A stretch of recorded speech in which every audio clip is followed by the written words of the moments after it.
Shahrukh Khan, Thomas Shelby, James bond और Bruce fun जैसी personalities में पता है क्या कॉमन है? ये सभी असल जिंदगी में काफी इंट्रोवर्ट और क्वाइट पर्सनैलिटीज होने के बाद भी बहुत ज्यादा अट्रैक्टिव हैं, जो एक रूम में एंटर होते ही सबका ध्यान अपनी तरफ खींच लेते हैं। अब अट्रैक्टिव बनने के लिए ब्रूस फन जैसे लुक्स तो हर किसी के पास नहीं होते, लेकिन जो attractive social skills in attractive लोगों के पास होती है, वो हम सब इस वीडियो में सीखने वाले हैं। क्योंकि अट्रैक्टिव लोगों से लोग सिर्फ उनके लुक्स की वजह से अट्रैक्ट नहीं होते, बल्कि असल में उनके बात करने के तरीके से लेकर उनकी बॉडी लैंग्वेज, उनके इंटेलेक्चुअल लेवल और ओवरऑल पर्सनालिटी से अट्रैक्ट होते हैं। तो हम वही 5 सीक्रेट्स आपको बताने वाले हैं जो आपको आज ही से एक अट्रैक्टिव पर्सन बना देंगी। जिसमें से पहला है नंबर 1, डेवलप डार्क कॉन्फिडेंस। जो लोग शाय और क्वाइट होते हैं, जो सोशली ज्यादा एक्टिव नहीं होते, जो लोगों से कम मिलते हैं, बट जब भी मिलते हैं तो इतनी अच्छी तरह से मिलते हैं कि वो लोग उन्हें कभी भूल नहीं पाते। ये लोग अपने अंदर एक डार्क कॉन्फिडेंस रखते हैं। Dark confidence is being less invested in other people's perception of you than in your own perception of yourself. यानी लोग आपके बारे में क्या सोचते हैं, उस तरीके से एक्ट करने के बजाय आप अपने बारे में क्या सोचते हो, उस हिसाब से एक्ट करते हो। इसे ही डार्क कॉन्फिडेंस कहते हैं। डार्क कॉन्फिडेंस को एक पर्सनालिटी ट्रेट की तरह मत समझो, बल्कि एक एबिलिटी की तरह समझो, जिसे आप यूज करते हो जरूरत पड़ने पे। आप बाकी के नॉर्मल लोगों की तरह कॉन्फिडेंट नहीं हो, जो हर किसी स्ट्रेंजर से बात करने लग जाता है, जिसके बहुत ज्यादा दोस्त हैं, वो ग्रुप का सबसे पॉपुलर पर्सन है। ये होता है normal confident person. Dark confidence वाला पर्सन ज्यादातर चुप रहता है, खुद से ज्यादा कन्वर्सेशन। इनिशिएटिव इंसान उसे कभी भूल नहीं पाता। यहाँ आप अपने आप को शो ऑफ नहीं कर रहे होते। आप ये नहीं सोच रहे होते कि मैं सामने वाले को इम्प्रेस कैसे करूं या मैं क्या बोलूं क्या नहीं। आप सेल्फ डाउट में नहीं जाते, क्योंकि आपका कंट्रोल सामने वाले के ऊपर नहीं, अपने ऊपर होता है। कॉन्फिडेंस शो करना सिर्फ लोगों को दिखाने के लिए नहीं, बल्कि अंदर से कॉन्फिडेंट फील करना होता है। आप जैसे हो वैसे खुद को पसंद हो, और यही सामने वाले को दिखाना। मूवीज और फिक्शन में ये दिखाया जाता है कि वमन ज्यादातर सीरियस और इंटेंस मैन की तरफ अट्रैक्ट होती हैं, जो बहुत कम बोलते हैं, ज्यादा लोगों से इंटरेक्ट नहीं करते, बट जब भी बोलते हैं तो लोग उन्हें सुनते हैं। जैसे थॉमस शेल्बी या हार्वी स्पेक्टर, ये सभी अपने अंदर एक डार्क कॉन्फिडेंस पोसेस करते हैं। डार्क कॉन्फिडेंस का एक इंपॉर्टेंट पार्ट है number 2, attract through honesty. Simon Sinek ने एक बार अपनी एक स्टोरी शेयर करी थी। वो एक स्टेज प्ले देखने गए जहां उनकी बहुत अच्छी दोस्त एक्ट कर रही थी, जिसे देखने के बाद वो बताते हैं कि उन्होंने अपनी लाइफ में इससे खराब कुछ नहीं देखा। अगर उनकी दोस्त उसमें नहीं कर रही होती तो वो उसे पूरा कभी नहीं देखते। वो प्ले इतना ज्यादा बेकार था, और जब शो खत्म हुआ तो उनकी वो दोस्त अपनी कॉस्ट्यूम में उसी हेयर और मेकअप के साथ चेहरे पे एक बड़ी स्माइल लेती हुई उनके पास आई, और आते ही उन्होंने साइमन से पूछा मेरी परफॉर्मेंस कैसी लगी। अब साइमन खुद एक ऑनेस्ट पर्सन है, पर वो बताते हैं कि उस मोमेंट में उनकी वो दोस्त बहुत ज्यादा खुश थी, वो इमोशनल थी, तो ये सही टाइम नहीं था कि वो उन्हें ऑनेस्टी के साथ जवाब दे पाए।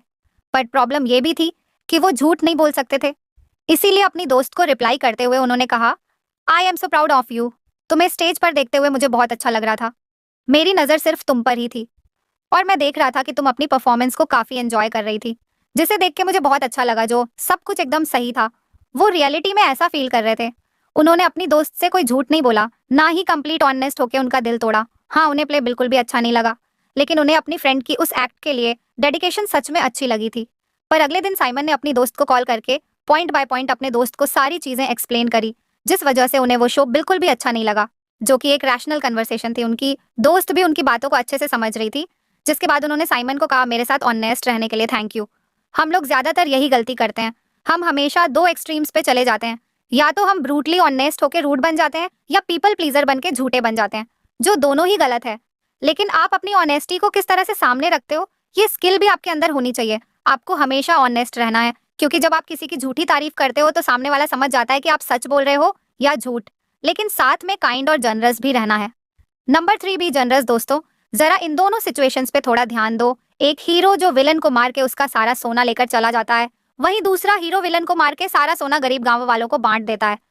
आपको इन दोनों हीरो में से कौन सा ज्यादा पसंद आया? सेकंड वाला, राइट। ये होता है जनरसिटी की वजह से आप कितना ज्यादा रिसीव करते हो। आपका फोकस इससे ज्यादा इस पे होना चाहिए कि आप सामने वाले को कितना ज्यादा दे सकते हो। कभी किसी को सीट ऑफर कर देना, कभी किसी की हेल्प करना, लोगों का नाम याद रखना, please, excuse me, thank you जैसे वर्ड्स को यूज करना, या फिर किसी को ऐसे ही रैंडम कंप्लीनोस चीजें हैं जिसे करने से आपका पॉजिटिव परसेप्शन क्रिएट करने में हेल्प मिलती है।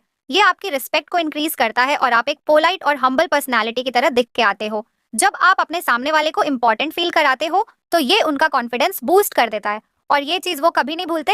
आपके प्रेजेंस में ही वो ज्यादा कॉन्फिडेंट और बेटर फील करने लगते हैं, जो आपको नेचुरली ज्यादा अट्रैक्टिव बना देता है। Number 4, handle insults smoothly. ये सबसे इंपॉर्टेंट स्किल है। जब आप अपने ऊपर काम करके ज्यादा अट्रैक्टिव बनोगे तो बहुत से लोग आपसे अट्रैक्ट होंगे, लेकिन इसके साथ ही बहुत से ऐसे लोग भी होते हैं जो आपसे जेलस फील करेंगे। और कई बार आपको ऐसी सिचुएशन से डील करना पड़ेगा जहां लोग आपकी इंसल्ट करेंगे, आपको नेगेटिवली डाउन करने की कोशिश करेंगे। ऐसे टाइम पर जब आप एकदम से डिफेंसिव हो जाते हो और गुस्सा करने लगते हो, ये और कुछ नहीं, आपके अंदर की इनसिक्योरिटी को दिखाता है और ये एक चीज आपको एक वीक पर्सनालिटी वाला पर्सन बना देती है। अब वैसे तो अगर कोई आप पर अटैक कर रहा है या आपको यूज कर रहा है, आपकी सेल्फ रिस्पेक्ट को डाउन कर रहा है, तब डिफेंसिव होना और खुद को प्रोटेक्ट करना ही चाहिए। बट जब कोई जेलसी में या ऐसे ही आपकी इंसल्ट करने की कोशिश करे तो वहां ऑफेंड हो जाना आपको ही वीक बनाता है। आप खुद कभी नोटिस करना, एक अट्रैक्टिव पर्सन हमेशा अपने अग्रेशन को कंट्रोल में रखता है। आप उस पर्सन से ज्यादा अट्रैक्टेड फील कर पाते हो जो ज्यादा काम होता है ना कि उस पर्सन से जो छोटी छोटी बात पर इरिटेटेड हो जाता है। सो ज्यादा अट्रैक्टिव दिखने के लिए किसी की बात को या इंसल्ट को अपने दिल तक मत लगाओ। एक काम एटीट्यूड रखो और सामने वाले की बातों को लाइटली लेके ह्यूमर के साथ रिस्पॉन्ड करो। जैसे शाहरुख खान को देखो, जो अपने विटी रिप्लाई के लिए जाने जाते हैं और ये उनके अट्रैक्टिव बस का सबसे स्ट्रांग पार्ट है। आसपास के लोग जब आपको देख रहे होंगे कि आप कैसे खुद के साथ सिक्योर हो, आपको इजीली प्रोवोक करना बहुत मुश्किल है।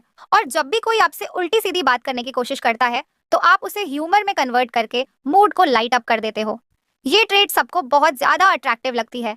Number 5, create delusion. Looks doesn't matter. Looks से कुछ नहीं होता, पर्सनालिटी ही सब कुछ है। हम चाहते तो ये सब बोलकर आपको अच्छा फील करा सकते हैं और आपका टाइम वेस्ट कर सकते हैं, लेकिन जो बात कड़वी लेकिन सच है उसे एज इट इज आपके सामने रखना जरूरी है। आपको हेलो इफेक्ट के बारे में तो शायद पता ही होगा, जहां आपका अपीयरेंस ही आपकी पर्सनालिटी को मोल्ड कर देता है।